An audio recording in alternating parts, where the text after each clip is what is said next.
अस्सलाम वालेकुम नाज़रीन, प्रोग्राम फैक्ट मैटर्स के साथ मैं हूं आपका मेज़बान उमर इम्तियाज़। नाज़रीन, दुनिया भर में जारी जंगों और तनाज़ात के खात्मे में अपने कलीदी किरदार के दावेदार अमरीकी सदर डोनाल्ड ट्रंप ने साल 2026 के आगाज़ पर ही एक नए तनाज़े को हवा दे दी है। वेनेजुएला पर अमरीका की जानिब से हमला किया गया है, जिसके बाद पूरी दुनिया की नज़रें आलमी मंजरनामे पर उभरने वाले इस नए तनाज़े पर लग गई हैं। अमरीका की जानिब से आज वेनेजुएला पर फ़िज़ाई हमले किए गए हैं, जिसके बाद वेनेजुएला के सदर और उनकी अहलिया को गिरफ्तार करके मुल्क बदर कर दिया गया है। अब वेनेजुएला की जानिब से वाज़े तौर पर ऐलान कर दिया गया है कि वो इस हमले का जवाब देगा। दूसरी जानिब दुनिया की सबसे बड़ी जमहूरियत की दावेदार भारत में हिंदुत्व की पॉलिसियों ने अक़लियतों का जीना दो भर कर दिया है। मोदी के भारत में मुसलमानों को तो मुश्किलात का सामना था ही, अब ईसाई भी मोदी की हिंदुत्व पॉलिसी से महफूज नहीं है। मोतबर आलमी जरीदे वॉल स्ट्रीट जर्नल ने नरेंद्र मोदी के दौर में भारत में मजहबी अक़लियतों के खिलाफ तशद्दुद में खतरनाक इजाफे की निशानदही कर दी है। वॉल स्ट्रीट जर्नल ने लिखा है कि भारत में सिर्फ 2.3% आबादी होने के बावजूद ईसाई भी हिंदुत्व तशद्दुद की जद में है। 2025 में 706 एंटी क्रिश्चियन वाकयात रिकॉर्ड हुए हैं। अमेरिका के वेनेजुएला पर किए गए हमले के बाद बनने वाली आलमी मंजरनामे और भारत में अक़लियतों की मुसलसल बढ़ती मुश्किलात पर वॉल स्ट्रीट जर्नल की मोदी के खिलाफ चार्जशीट पर बात करेंगे। हमारे साथ मौजूद है साबिक सेक्रेटरी खारजा जौहर सलीम साहब। सर, बहुत शुक्रिया आपके वक्त का। जौहर साहब, दावे तनाज़ात ख़त्म करने के और फिर दावे ये करना कि मुझे नोबल अमन इनाम मिलना चाहिए और फिर नए साल के आगाज़ पर ही एक नए तनाज़े को हवा दे दी है, किस तरह से देख रहे हैं इस तमाम सिनेरियो को? जी बिल्कुल, ये बिल्डअप तो इसका काफी अच्छे से चल रहा था। जब प्रेसिडेंट ट्रंप ने कहना शुरू किया था कि ये ड्रग ट्रैफिकिंग में इन्वॉल्व हैं और उनकी वेसल्स पे फिर अमेरिका ने जब स्ट्राइक्स करनी शुरू की थी, काफी सारी वेसल्स भी तबाह की थी, तो ग्रेजुअली इसको बिल्डअप कर रहे थे और बाद में फिर उन्होंने कहना शुरू किया। पहले तो ये कहते ये सपोर्ट कर रहे हैं ड्रग ट्रैफिकिंग को, बाद में उन्होंने कहा कि he is the king pin, कि वो खुद करवा रहे हैं सब कुछ। तो उससे लग रहा था कि जाहिर है कोई एक्शन अमेरिका की तरफ से आएगा। तो ये जो एक्शन किया ये उसका पैरेलल है। 1989 में इन्होंने उस वक्त जनरल नोरिएगा को पेनिसुला में इसी तरह अमेरिका ने वहां से उनको कैप्चर किया था, फिर अमेरिका में लेके आए थे, ट्रायल एक हुआ था, फिर वो 40 साल की उनको कैद की सजा हुई थी उस वक्त। तो ये उसका पैरेलल है, लेकिन जाहिर है कि पनामा एक छोटा मुल्क है, वेनेजुएला तो एक बड़ा मुल्क है और दुनिया के सबसे बड़े ऑयल रिजर्व का मालिक है। इवन रशिया से और सऊदी अरब सबसे ज्यादा बड़े रिजर्व दुनिया में वो इन्हीं के हैं। तो इनके चीन के साथ भी बड़े अच्छे ताल्लुकात हैं, रशिया के साथ भी, ईरान के साथ भी। तो वो और फिर सारा साउथ अमेरिका जो है उनको सपोर्ट करेगा जाहिर है इस मामले में। अभी भी देखें कोलंबिया की स्टेटमेंट्स आज की हैं, क्यूबा की स्टेटमेंट आई हैं, और अभी तो आप देखेंगे दुनिया के बेशुमार मुल्कों से जाहिर है वो कंडेमनेशन की या कंसर्न की और क्रिटिकल जो है स्टेटमेंट समर्ज कर रही हैं। तो वो तो है, क्योंकि देखें इसमें अगर टेक्निकली इसको देखें तो वायलेशन तो है, यूएन चार्टर की वायलेशन तो है, उनकी एक मुल्क की जो टेरिटोरियल इंटेग्रिटी है, उसकी जो सॉवरेनिटी है उसको फ्लाउट किया गया। तो एक जो रूल्स बेस्ड इंटरनेशनल ऑर्डर जिसको, क्योंकि अमेरिका तो हमेशा से। ठीक है जौहर साहब, आपको लगता है कि इस हद तक जाना चाहिए था अमेरिकी सदर को? क्या जरूरत पेश आई है?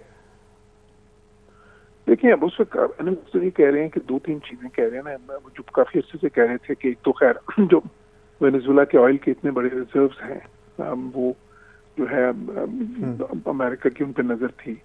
तो ट्रंप क्योंकि उनकी ज़ाहिर बिजनेस माइंडेड प्रेसिडेंट हैं और वो चाहते हैं, उनकी ख्वाहिश होगी कि वहाँ पे जो है ना अमेरिकन कंपनीज इन्वॉल्व हों, बिकॉज वो चाहते हैं, ये उन्होंने नेशनलाइज किए हुए हैं ना वेनेजुएला में जो सारा ऑयल की रिजर्व्स हैं, जो ऑयल है सारा वो नेशनलाइज है, तो वो चाहते हैं कि वो प्राइवेट सेक्टर में जाए, इसलिए वो अपोजिशन को सपोर्ट कर रहा था। अमेरिका तो देखें वेनेजुएला में वो जो है ना रिजीम चेंज तो बहुत अच्छे से चाह रहे हैं, वो तो ह्यूगो चावेज़ के टाइम से, फिर 2014 से जब से ये आए हैं, तो उस वक्त से जाहिर है इनके भी अमेरिका के साथ बड़े हॉस्टाइल रिलेशन हैं, तो वो तो अपनी जगह पे है। दूसरी जो है वो ये कि प्रेसिडेंट ट्रंप जो है उस चीज को दोबारा से एक किस्म का ले आए हैं, जो एक मनरो डॉक्ट्रिन था जो 19वीं सदी का, जिसमें प्रेसिडेंट मनरो ने कहा था कि ये जो है सारा जो सदर्न हेमिस्फीयर है इन टर्म्स ऑफ अमेरिकाज, तो ये हमारा स्फीयर ऑफ इन्फ्लुएंस है, तो इसमें हम जो है ना कुछ भी कर सकते हैं। तो वो उस वक्त से वो एक चीज चल रही है, लेकिन वो फिर बाद में वहाँ के मुल्क जब इंडिपेंडेंट हुए और सारे, और उन्होंने अपनी इंडिपेंडेंस असर्ट भी की अमेरिका के मुकाबले में भी, तो चीज खत्म हो गई थी। तो एक किस्म का दोबारा से ये इसको अमेरिका में इसको एक न्यू मनरो डॉक्ट्रिन भी कहा जा रहा है प्रेसिडेंट ट्रम्प का, दोबारा से ये सर्ट कर रहे हैं कि हमारा बैकयार्ड है और इसमें हम चीजों को मैनेज करेंगे। तो वो है, लेकिन जाहिर है उसमें सर ये बता दीजिए कि वेनेजुएला के सदर और उनकी अहलिया को मुल्क से ही गायब कर दिया गया है। क्या वेनेजुएला की अथॉरिटीज का ये फेलियर नहीं है कि उनके अपने ही मुल्क से जो है वो उनका सदर और उसकी अहलिया जो है वो गायब हो जाती है? देखिए बिल्कुल है वो तो, अब आप देखें, लेकिन उन्होंने जिस तरह से किया है, वो पहले एयर डिफेंस सिस्टम सारे तबाह किए हैं, वहां से 50 मील दूर कैराकस में वो सारे जो थे ना उनके सारे इंस्टॉलेशन तबाह किए हैं। फिर उसके बाद जाहिर एक प्लान्ड ऑपरेशन था। देखिए अमेरिका सुपर पावर तो है, और वेनेजुएला की कोई उस किस्म की, हालांकि वो पहले जो अमेरिका उनको धमकियां दे रहा था तो वो भी जवाब में बहुत बड़ी स्ट्रॉन्ग बोल्ड स्टेटमेंट्स दे रहे थे, लेकिन वो स्टेटमेंट्स तो हॉलो थी क्योंकि असल कैपेसिटी तो नहीं थी। इसलिए रिसेंट डेज में तो उन्होंने मुज़ाकरात की दावत भी दी थी अमेरिका को, तो थोड़ा पढ़ना शुरू हो गए थे क्योंकि मदूरो को लग रहा था कि अब ये कोई एक्शन होगा इनकी तरफ से, तो उनकी कैपेसिटी उस तरह की डिफेंस की नहीं थी। दूसरी एक और चीज याद रखिए कि देखें ये 70s में मिसाल के तौर पे जब अमेरिकन ने वहां पे वो अपने हॉस्टेजेस छुड़ाने की कोशिश की ईरान में, तो फेल हो गए थे। उस वक्त की टेक्नोलॉजी डिफरेंट थी। आज जो है ना, जिस तरह इसराइल ने भी ईरान में जो किया, अमेरिका ने ईरान में जिस तरह से किया, इसराइल ने जिस तरह हिजबुल्लाह के लीडरशिप को जो है जहाँ पे उन्होंने देखे उनको असैसिनेट किया, और जिस जदीद टेक्नोलॉजी के इस्तेमाल से किया, या हमास की जो लीडरशिप थी, और फिर देखें ईरान में जिस तरह से फिर वो असैसिनेशन किए उन्होंने, उनके टॉप जनरल सारे, तो टेक्नोलॉजी आजकल की जो है काफी आगे चली गई है, और आगे से आगे इस तरह की चीजें शायद हम मजीद देखें क्योंकि टेक्नोलॉजी का लेवल है वो 70। ठीक है सर, अब जिस तरह से वॉल स्ट्रीट जर्नल ने आज एक रिपोर्ट शाया की है, और भारत में पहले तो मुसलमानों को खतरा होता था, अब क्रिश्चियंस को भी खतरा होने लग गया है। किस तरह से देख रहे हैं, हिंदुत्व नजरिया जो है वो बढ़ता ही जा रहा है? बिल्कुल, मैंने वॉल स्ट्रीट का वो आर्टिकल देखा है। देखें वॉल स्ट्रीट जर्नल जो है वो बहुत ही एक रिस्पेक्टेड जो है जर्नल है दुनिया का। ये और फाइनेंशियल टाइम्स, अगर हम इकोनॉमिक जर्नल्स की बात करें तो ये दुनिया के सबसे बड़े हैं, सबसे मुतबर तरीन है। तो उन्होंने जब जो आर्टिकल लिखा है, और वो अगर देखें तो लिखा भी किसी इंडियन ओरिजिन के बंदे ने है, तो उसमें बिल्कुल साफ उन्होंने हकीकत बयान कर दी है कि एक तो ये है कि 14-15% अगर मुसलमान है वहाँ पे, उनके साथ क्या हो रहा है वो भी उन्होंने बताया कि किस तरह से उनको बिल्कुल मार्जिनलाइज कर दिया गया है। उनको बिल्कुल अब वो वहाँ पे कोई न मकान रेंट कर सकते हैं, ना कोई किसी जगह नौकरी उनको मिल सकती है, ना कोई फ्रीडम्स हैं उनकी। और फिर हमें खुद तो पता ही है कि लीगली जम्मू जो ऑक्यूपाइड जम्मू एंड कश्मीर है वहाँ पे क्या कर रहे हैं।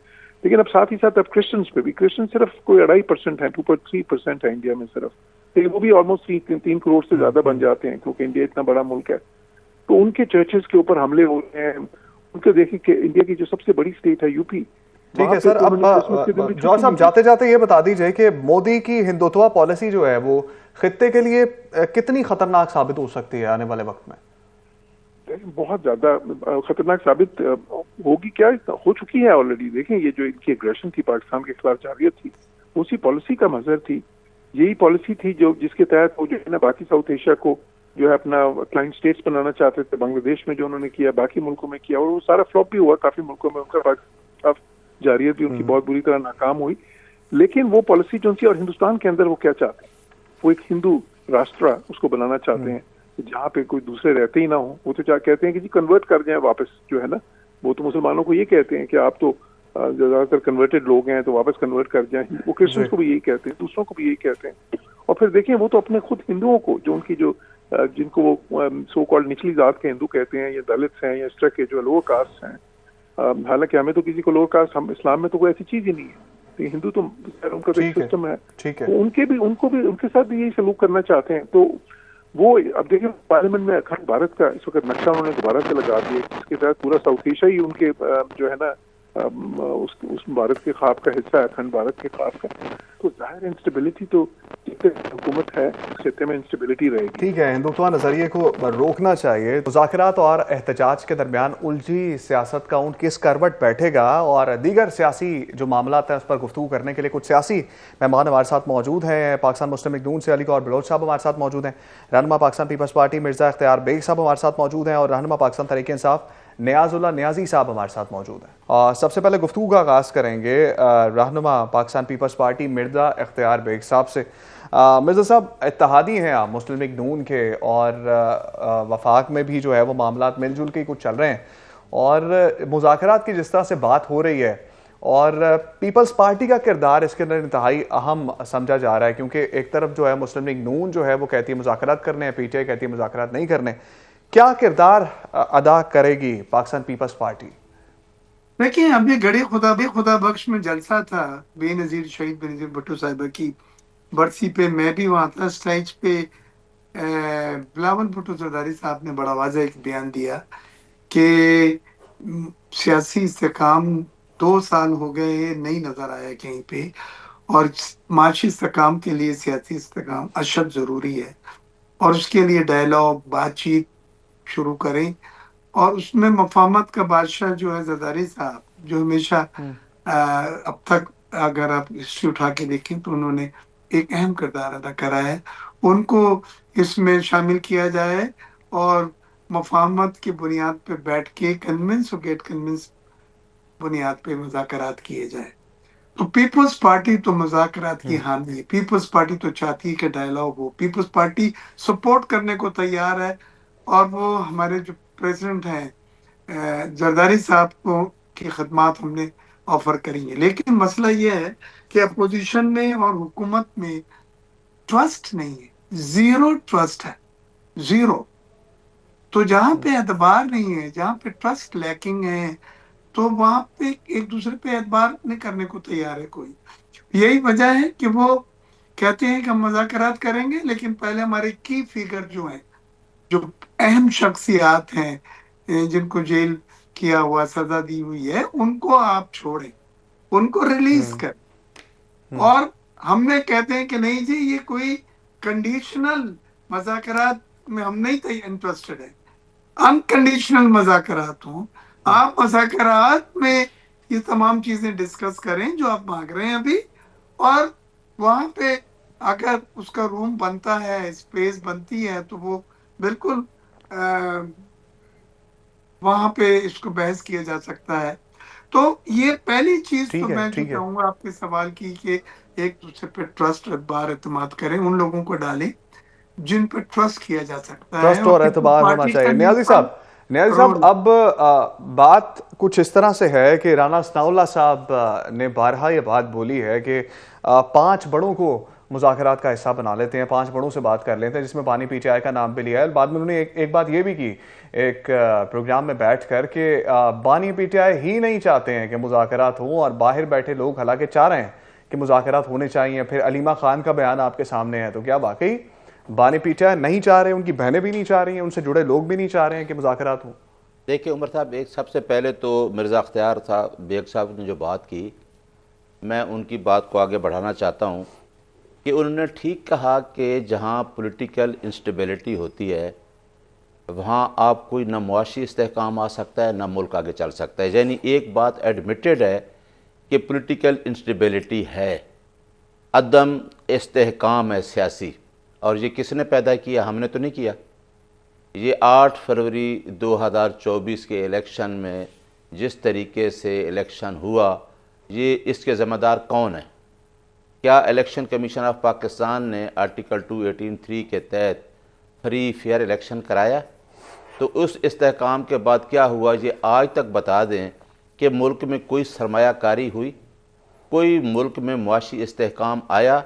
अगर इनके लीडर ने कहा है तो ये बात बिल्कुल ठीक है, और ये इनको सोचना चाहिए कि वो पार्टी पाकिस्तान की लार्जेस्ट पार्टी जिसने न सिर्फ पंजाब से 4 सूबों से उन्होंने वोट लिए, एक सूबे में हुकूमत बनाई, एक सूबे में पंजाब में इनके पास टोटल 9 सीटें हैं, 9 सीटों पे ये फेडरल में हुकूमत कर रहे हैं, और ये तो इनकी पैदा करदा है।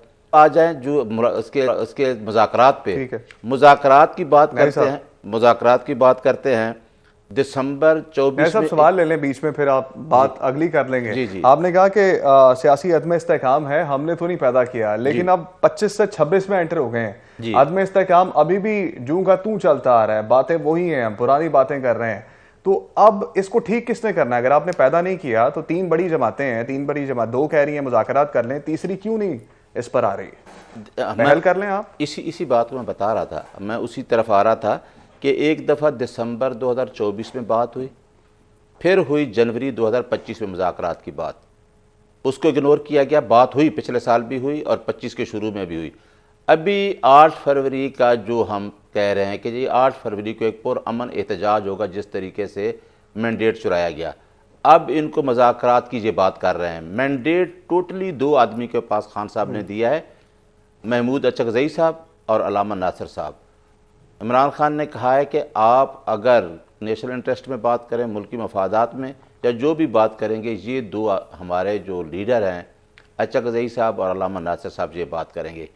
आप इमरान खान को वैसे हाई कोर्ट के लार्जर बैंक के फैसले के बावजूद उसको मिलने नहीं देते, उससे मुलाकातें बंद हैं, 4-5 हफ्ते से उनकी फैमिली नहीं मिल सकी। तो इधर साथ आप मुज़ाकरात की बात भी करते हैं, साथ उसी दिन इमरान खान को 17 ठीक साल है। सज़ा भी देते हैं। और ये कौन से मुज़ाकरात हैं? जहनी मुराद है कि अभी 8 ठीक है। फरवरी के जो हम स्ट्रीट पर जो लोगों को मोटिवेट कर रहे हैं पुरअमन एहतजाज के लिए, उसके लिए ये बातें फिर शुरू हो गई हैं। तो मेरा ख्याल है कि मैंडेट का भी पूरा, अगर मैंडेट है तो उस आदमी के पास है, जेल में बैठा है, और जेल में रसाई मुझे भी नहीं है, मैं उनका तर्जमान हूँ, मुझे भी मुलाकात नहीं करने दी जा रही। तो ये किस तरह के मुज़ाकरात करना चाहते हैं? गोहर बलोच साहब, आपसे ये पूछना चाह रहा हूँ कि क्या वाकई जो राना सनाउल्लाह साहब ने निजी चैनल के एक प्रोग्राम में बैठ के गुफ्तगू की है कि बानी पीटीआई ही नहीं चाह रहे हैं कि मुज़ाकरात हो? हमने तो बहुत बार उनको ऑफर किया है जेल के अंदर बैठे हुए को कि हमारे साथ आएँ, डायलॉग करें, बैठें। फिर अलीमा खान के जो बयानात हैं, कितनी सदाकत है इस बात में कि वाकई नहीं चाह रहे हैं वो? बिल्कुल राना सनाउल्लाह साहब की बात बिल्कुल दुरुस्त है। देखें, इनकी जो पार्टी है वो बेशुमार धड़ों में बढ़ चुकी है। एक तरफ वो लोग हैं जो कहते हैं जी कि हम वो मुज़ाकरात के हामी हैं। दूसरी तरफ से जो ग्रुप है वो क्लेम करता है कि हमारा बानी पीटीआई से राब्ता है, और वो खुल्लम खुल्ला ऐलान करते हैं कि हम इंतशार का रास्ता अपनाएंगे, हम अमन का रास्ता हमें नहीं चाहिए और हम मुज़ाकरात नहीं चाहते। तो ये हमारी तरफ से तो नहीं है, एक्चुअली तो ये सिर्फ एक दिखावा है। असल में आज भी ये मुल्क में उसी तरह से इंतशार फैलाना चाहते हैं जिस तरह से इन्होंने 9 मई को फैलाया था। जो कुछ वाक़यात इन्होंने 9 मई को किए पाकिस्तान के अंदर, वो किसी पॉलिटिकल पार्टी ने तो इनको मशवरा नहीं दिया था कि आप जाकर जो है वो कोर कमांडर हाउस की ईंट से ईंट बजा दें, जिसको जिन्ना हाउस कहा जाता है। केपीके का रेडियो स्टेशन जो है जहाँ से पाकिस्तान बनने का ऐलान हुआ, उसको आग लगा दें। पेशावर अपना मियाँ वाली और सरगोदा की तनसीबात जो है, आप उनको आग लगा दें।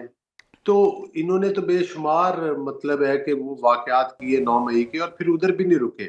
आज भी जब भी इनको मौका मिलता है तो ये केपीके हुकूमत के तमाम वसाइल लेकर वफाक के ऊपर हमलावर हो जाते हैं। ये कौन-सा सियासी तरीका है? हाँ, अलबत्ता राना सनाउल्लाह साहब ने जो मशवरा दिया है, उन्होंने यही कहा है कि जितनी भी पॉलिटिकल बड़ी पार्टीज़ हैं, उनकी बड़ी लीडरशिप अगर बैठे तो हो सकता है, वो ज़ाहिर है ना कि उससे कोई अमन का रास्ता निकल आए। उससे इन मामलात के अंदर से कोई कानून और आइन के मुताबिक रास्ता निकल आए। तो अगर ये सिंसियर ही नहीं है, आपको याद होगा कि आज से साल डेढ़ पहले भी इन्होंने यही कोशिश की थी, और ये इन्होंने मीडिया टॉक्स की कि हम मुज़ाकरात चाहते हैं। हमने इनके लिए दरवाजे खोले, मुज़ाकरात की टेबल पर बिठाया, लेकिन इनका एक ही मुतालबा था कि बानी पीटीआई को रिहा किया जाए, और उसको सोपताज करके ये खुद ही मुज़ाकरात को उठ के चले गए थे। तो ज़ाहिर है कि इनको पहले तो ये साबित करना होगा कि ये इंतशार का रास्ता छोड़ रहे हैं और पुरअमन तरीके के साथ पॉलिटिकल धारे में आना चाहते हैं। जी। इंतशार और बदअमनी का रास्ता जो है वो इन्होंने इख्तियार किया हुआ है। जो पाकिस्तान को डिस्टेबलाइज़ करने की बार-बार कोशिश करते हैं, ये तो वही लोग हैं जो कहते थे कि हम माइंस बिछा के जा रहे हैं। ये वही लोग हैं कि जो कहते थे पाकिस्तान के लिए श्रीलंका की मिसालें दिया करते थे कि जनाब ये श्रीलंका बनने जा रहा है पाकिस्तान। तो ज़ाहिर है कि इनका इनका एम और इनका टारगेट यही है। लेकिन अब पाकिस्तान वाक़ई सही मानों में जो कहा जाता है कि एक हार्ड स्टेट बन चुका है। तो हार्ड स्टेट का मतलब यही है कि पाकिस्तान की रेट जो है रियासत की, उसको अगर ये चैलेंज करेंगे और खिलाफ़े कानून और आईनी इक़दामात उठाएँगे, तो फिर इनको आईनी तरीके के साथ और कानूनी तरीके के साथ ठीक है। उससे रोका जाए, और उस चीज़ का, उस खिलवाड़ की तो इजाज़त नहीं दी जा सकती इनको। तो बहरहाल अगर ये ठीक है। हामी हैं इस चीज़ के, तो वो राना सनाउल्लाह साहब का मशवरा एक सियासी तरीके के साथ तो दुरुस्त है, कि फिर बड़े बैठकर जो है बड़ी पार्टीज है वो बैठकर इस पर गुफ्तो शनीद करके इसमें से कोई हल निकाल ले। तो उनकी ऑफर तो नहीं है, लेकिन वो साथ ये भी कहते हैं कि ये इस पर आएंगे नहीं। मिर्जा अख्तियार बेग साहब, पाकिस्तान पीपल्स पार्टी से ताल्लुक है सर, ये बता दीजिए कि मुज़ाकरात और एहतजाज के दरमियान जो सियासत उलझी हुई है, ये ऊंट किस करवट बैठेगा? जिस तरह से पहले भी हमने आपसे गुफ्तगू की है, इसी कॉन्टेक्स्ट में बताइएगा कि 2026 आ गया है लेकिन मामला जूं के तू है, कुछ भी जो है वो बदलाव नहीं नजर आ रहा। देखिए, पहले दिन से इनका बयानिया, इनका नैरेटिव, इनकी हिकमत अमली जो है वो है हॉस्टाइल की सियासत, एहतजाज की सियासत, पहिया जाम की सियासत। और वो इन्होंने कई बार कोशिश भी की है लेकिन पूरी तरह नाकाम रहे। मैं ये समझता हूँ कि इनको अब एक नई हिकमत अमली जो मुज़ाकरात की एक ऑफर आई है, और ये भी शहबाज शरीफ साहब की तरफ से उन्होंने असेंबली में आके मेरे सामने कैसर साहब को और बैरिस्टर गौहर को कहा कि भाई आए बैठ के बात करते हैं। चैम्बर जो है वो स्पीकर का ऑफर किया गया कि जी ये न्यूट्रल एक फोरम है, यहाँ पे आप आए और बात करें। लेकिन मसला ये है कि वो समझते हैं कि अगर वो इस नैरेटिव से निकल के अपने इंतशार की सियासत से हटके अगर वो समझौते की, मुज़ाकरात की और बाहमी अफ़ाहमत की सियासत करते हैं तो उनको नुकसान पहुँचेगा, उनकी पॉपुलैरिटी कम होगी। लिहाज़ा वो फेस सेविंग भी दे रहे हैं कि जी हम मुज़ाकरात करना चाहते हैं, करेंगे, लेकिन साथ-साथ उनकी नीयत भी नहीं है। फिर वो शराइत लगाते हैं। शराइत इस बार जो उन्होंने लगाए कि की फिगर्स की रिलीज़ चाहिए हमें पहले, बात ही खत्म हो जाती। आप समझते हैं इस हुकूमत की इतनी पावर है कि वो सब जो उनके सियासी कैदी हैं जेलों में उनको छोड़ दें। लिहाज़ा जब नहीं छोड़ सकते तो सर आपको पता होगा, आप मुज़ाकरात इत्तेहादी ही। हैं, जी? आपको पता होगा आप इत्तेहादी हैं, आप बेहतर बता सकते नहीं, हैं इस हम बारे में। इत्तेहादी हैं, हमें पता है। इसीलिए मैं ज़िम्मेदारी से ये बात कह रहा हूँ। फिर इन्होंने कहा हम बराबरी की बुनियाद पे मुज़ाकरात चाहते हैं। और भाई बराबरी की सिर्फ़ एक जगह है और वो है वहाँ, कौमी असेंबली। वहाँ आपने हाउस को चलने नहीं देते, वहाँ एहतजाज करके स्टेज पे आप पेपर फाड़ के जो एजेंडेज़ हैं और कोरम को इनकम्प्लीट करवा के और तमाम हरबे इस्तेमाल करके आप हाउस का बिज़नेस नहीं चलने दे रहे हैं। 2 साल से तो मैं देख रहा हूँ। इनको समझाया शुरू में मैंने, गौहर साहब को भी, दूसरे जो उनके सीनियर लीडर हैं कि ठीक है, देखिए, आपकी अददी हैसियत एक रिस्पेक्टेबल है।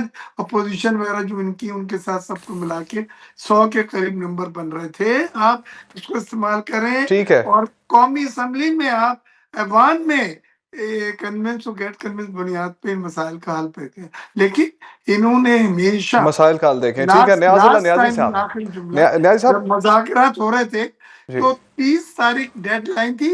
इन्होंने 28 को कॉल्ड ऑफ कर दिए थे मुज़ाकरात कि जी हम मुज़ाकरात से वॉकआउट करते हैं। मतलब तो चीजें बीच में वही आ रही हैं जो जिस तरह हुकूमती नुमाइंदे भी कह रहे हैं, मुज़ाकरात वो करना ही नहीं चाह रहे हैं। अब जी हाँ, न्याजुल्लाह न्याजी बिल्कुल नीयत साहब, नहीं है, एक बड़ी ट्रस्ट इंटरेस्टिंग नहीं है, कल एतबार नहीं है, बिल्कुल भी एक नीयत नहीं दूसरे के ऊपर। है, ठीक है, ये आप कह रहे हैं। न्याजुल्लाह न्याजी साहब, कल बड़ी एक इंटरेस्टिंग चीज थी जो कि मीडिया पे गर्दिश करती रही, आज भी सारा दिन उस पर बात होती रही।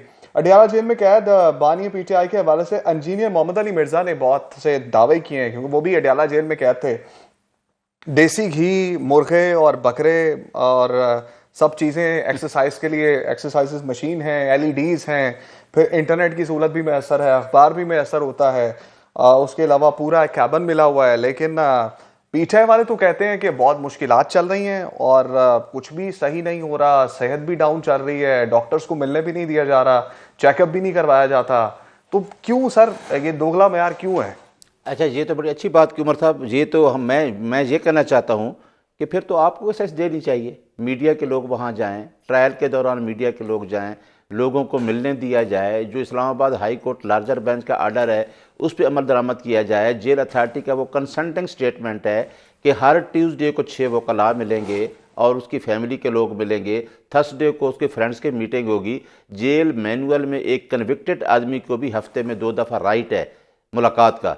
तो आप तो इस्लामाबाद हाई सर कोर्ट वो के लार्जर बेंच सर के सर तो फिर सर तो सॉरी टू आपको इंटरप्ट यू, वो इजाज़त होनी कहते हैं, चाहिए। हुकूमती नुमाइंदे कहते हैं हुकूमत कहती है मुलाकात तो करवा देंगे, लेकिन जब मुलाकात हम करवा देते हैं, बाहर आके मुल्क के खिलाफ बातें शुरू हो जाती हैं, भारतीय चैनल्स को इंटरव्यू देने शुरू कर देते हैं और फिर सब कुछ जो है वो खिलाफ बातें शुरू हो जाती हैं। तो फिर किस तरह से सियासी बातें ना करें और घरेलू बातें करें, मुलाकात करवा देते हैं। ये इसके लिए तो तैयार है सारे।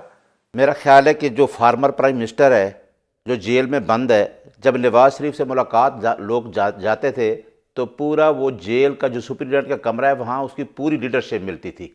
तो ये बातें तो इनके करने की हैं। मैं सिर्फ उस बात पे आता हूँ जो मिर्ज़ा अख्तियार बेग साहब और गौहर साहब चले गए हैं प्रोग्राम से।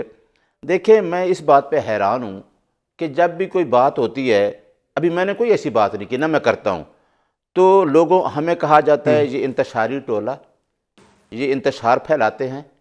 क्या सुहेल आफरीदी गया है पंजाब में, तो पंजाब में जब वो पंजाब इंटर हुआ है तो पंजाब की पुलिस ने चक्री के से लेकर लाहौर तक वर्कर के साथ क्या किया।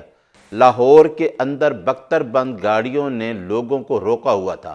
तो सुहेल अफरीदी के पास क्या था?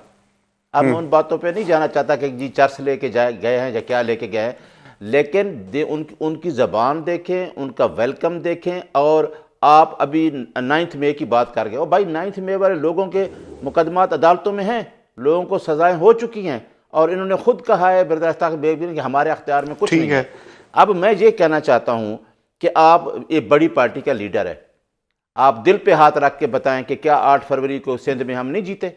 क्या जो MQMI शोर मचा रही है कि जी हम ये करेंगे और वो करेंगे, हम वहाँ सीटें नहीं जीते? क्या पंजाब में इन्होंने 9 सीटें सिर्फ जीती हैं? पंजाब में हम नहीं जीते। KP के 4.5 करोड़ की आवाम का वो नुमाइंदा था। हम 14 अगस्त को निकलते तो इंतशारी टोला, हमने तो कभी नहीं कहा इन्हें इंतशारी टोला। भाई आप और हम बल्ले से लेके आपने, मैं उसमें वकील था गौहर के साथ, मैं उसका फेडरल इलेक्शन कमिश्नर था, मैंने चमकनी में इलेक्शन कराया। उसी दिन आपने ANP को जो फाइन करके फार्मर चीफ जस्टिस उनको उनका सिंबल दे देता है। तो हमारे साथ हो क्या रहा है? उससे लेके सिंबल से लेके इख्तियार बेग साहब से तो लोगों को कहते हैं जी आप, ठीक है न्याजी साहब, इख्तियार बेग साहब से नहीं बढ़ते हैं, आप एहतजाज ही ना करें, वो आपके हक का ही सवाल है जी। वो सवाल ये है कि जी इख्तियार बेग साहब, अब पंजाब में जिस तरह से विजिट किया वज़ीर आला KP ने, और जो मामला थे वो सबके सामने ही थे, और फिर ख़त भी लिखा उन्होंने वज़ीर आला पंजाब को भी, फिर KP असम्बली के स्पीकर ने भी ख़त लिखा पंजाब असम्बली के स्पीकर को, एतराज़ किया गया और शिकवे भी किए गए। तो अब जब सिंध का दौरा करने जा रहे हैं CM KP, तो वहाँ पर किस तरह से प्रोटोकॉल होगा और क्या मामला तब्दील होंगे पंजाब से वहाँ पर? बहुत अच्छा सवाल है और मैं एक्सपेक्ट कर रहा था आपसे। देखिए, पहली चीज तो हम वेलकम कहते हैं, ये आए, 100 खुश आमदेद। सिंध की धरती तो वैसे ही बड़ी दोस्त मिलन और मिलनसार है, तो हम इन्हें वेलकम कहते हैं। लेकिन हम ये चाहते हैं कि एजेंडा वाजे हो। जब वो वहां आए उससे पहले हमारे जो चीफ मिनिस्टर है उनके पास इनका एजेंडा हो कि ये क्या एक्टिविटीज के लिए आ रहे हैं, पर्सनल दौरा है या प्राइवेट दौरा है या ऑफिशियल दौरा है। ये हमारा हक बनता ताकि उसके हिसाब से खातिर ख्वाह इंतजाम किए जा सके। मज़ार कायद पे वो जाएंगे तो उनका हक बनता, मज़ार कायद सबके लिए वो जगह जहाँ आके अपना तशक्कुर और एहतराम से खराज तस्लीम पेश करते हैं। तो वो बिल्कुल, हम ये नहीं बात कर रहे कि हम कोई गाड़ियां लगाएंगे, रुकावटें करेंगे, लेकिन वो इस सूबे में खैर सगाली के दौरे पर आते हैं। हम एक दूसरे के सूबों में वहां से सीखने के लिए अगर जाते हैं और हम उस सीख के हम अपने सूबे में बेहतरी लाना चाहते हैं, तो ये बड़ी अच्छी बात है। ये हेल्दी कंपटीशन हमें वेलकम कहना चाहिए। लेकिन अगर हम उन सूबों में जा रहे हैं इंतजार के लिए, वहां आप अपने कारकुनों के साथ या वो लोग आपके लीडर जो जेल में हैं उनके घरों पे आप जाके उनको उकसाना और फिर बाहर लाना और हड़ताल वगैरह के सिलसिले में उनको आलाकार बनाना, ये सब चीजें तो कोई भी चीफ मिनिस्टर बर्दाश्त नहीं करेगा। उसके लिए फिर उसे हिफाजती इकदाम करने होंगे। तो मैं बड़ा वाज़ा कह रहा हूँ कि दे आर मोस्ट वेलकम। ठीक है, हम ठीक है, वेलकम कहते हैं उनको, लेकिन हमें एजेंडा जरूर। न्याजी साहब से क्विकली पूछ लेता हूँ, न्याजी साहब से क्विकली पूछ रहा हूँ। न्याजी साहब, वो कह रहे हैं हम आपको वेलकम करेंगे, लेकिन फिर आपको लिस्टें देनी पड़ेगी बगैर लिस्ट के जो सिंध की असम्बली है वहां पर अरकान को नहीं लेके जाएंगे ताकि जो है वो कोई मुजायका ना हो, ताकि फिर जो है वो कोई इस तरह का मामला ना हो जैसा पंजाब में हुआ है। उमर इम्तियाज साहब, प्लान करके जाइएगा। कुछ भी नहीं होगा। इनको डर पता क्या है? इनको डर ये है कि अवाम इस टाइम इमरान खान के साथ किनको है। वो तो वेलकम कर रहे हैं आपको, तो वाजे कर रहे हैं, तो पीपल्स फिर पार्टी डर, की बात हो रही है। अगर वेलकम कर रहे हैं तो फिर डर किस बात का है? फिर ये कि कहना चाह रहे हैं कि जी वो इंतशार का लफ्ज़ बार बार कहने से क्या मकसद है? मैंने आपको बताया ना कि पंजाब में अगर सीएम गया है तो क्या इंतशार हुआ है? इंतशार किसने फैलाया है? इंतशार अगर होगा तो उधर से होगा, इनकी तरफ से नहीं होगा। भाई एक वाजे एजेंडा दे दे, मेरी उस पर आप आए, मेरी सौ वो बिस्मिल्लाह। कह रहे हैं वाजे एजेंडा दे दें, हमें लिख के दे दें कि कौन कौन आ रहा है, कहाँ कहाँ आ रहा है, कहाँ कहाँ जाना है, हम आपको वेलकम करेंगे, प्रोटोकॉल के साथ घुमाएंगे। तो आपको क्या हमारा इशू है एजेंडा देने में? पहले हमारा जनरल सेक्रेटरी भी गया है और हमारा चीफ मिनिस्टर भी जा रहा है और उस सूबे में जा रहा है जिससे हमने सीटें जीती हैं। एमक्यूएम वाले क्यों परेशान हैं? उनको भाई पता ये है, सब बातें छोड़ें आप। उनको पता है कि सीटें किसने जीती हैं। वो अवाम हमारे साथ है। अवाम को इंतशार कहना, मेरा ख्याल है कि ये बिल्कुल गलत रवैया है कि आप कहें जी इंतशारी टोला। उसी अवाम ने हमें यानी कि वोट दिया है। आप ये कहना चाह रहे हैं कि फिर नहीं बता के जाएंगे फिर कि कौन कौन जा रहा है, कहाँ कहाँ जा रहा है? नहीं, वो तो आपके तर्जमा, उनका अचानक तर्जमान दौरे मौजूद है, शफी जान मौजूद है, आप उनसे वो क्वेश्चन पूछ सकते हैं कौन कौन जा रहा है, क्योंकि मेरे पास तो लिस्ट नहीं है। हाँ, मुझसे खान साहब का क्वेश्चन पूछना चाहते हैं, मैं बताता हूँ, लेकिन उनका एजेंडा पुरअमन है। वो अवाम में जा रहे हैं क्योंकि वह उसकी अवाम, सिंध की अवाम ने क्या हमें पीटीआई को वोट दिया और पीटीआई के साथ खड़े। मिर्जा साहब, आप सारे मामला आप लोगों ने देखने हैं, वो नहीं बता रहे कुछ। और बहरहाल हमें आगे बढ़ना है। और जो आज एक और तनाज़ा खड़ा हुआ, और अमरीकी सदर डोनाल्ड ट्रंप जो अमन के दाई अपने आप को समझते हैं और नोबल अमन इनाम के लिए भी उन्होंने खुद को जो है वो कहा था कि मुझे मिलना चाहिए और मैंने इतनी जंगें रुकवाई हैं, लेकिन आज एक और जंग छेड़ दी है। वेनेजुएला पर आज हमला किया गया है और उनके सदर को भी गिरफ्तार कर लिया गया है, वेनेजुएला से मुंतकिल कर दिया गया है। ना सिर्फ उनको बल्कि उनकी अहलिया को भी मुल्क बदर कर दिया गया है। किस तरह से देख रहे हैं इस तनाज़े को, और आलमी सतह पर क्या असरात मुरतब होंगे इसके? मिर्जा साहब जी देखिए, अभी तक फॉरेन ऑफिस का इस हमले पे कोई बयान, कोई स्टेटमेंट नहीं आया है।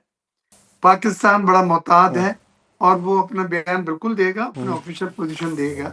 लेकिन मैं जाती हैसियत से आपके सवाल का जवाब देने की कोशिश करूंगा कि ये किसी सॉवरेन मुल्क के ऊपर इस तरह अटैक करना और वहाँ के सदर को और उसकी वाइफ को लेके जाना, चाहे वो ट्रायल करने लेके जा रहा हो, चाहे वो ड्रग के इल्जामात के सिलसिले में उनको उठाया गया हो, ये यूनाइटेड नेशन की जो रूल्स हैं उनको मद्देनजर रखते हुए एक सिविल ये सोसाइटी में, एक तहजीब याफ्ता सोसाइटी में ये तरीक़ेकार अच्छा नहीं समझा जाता और उसको मैं कम से कम अच्छा नहीं समझा।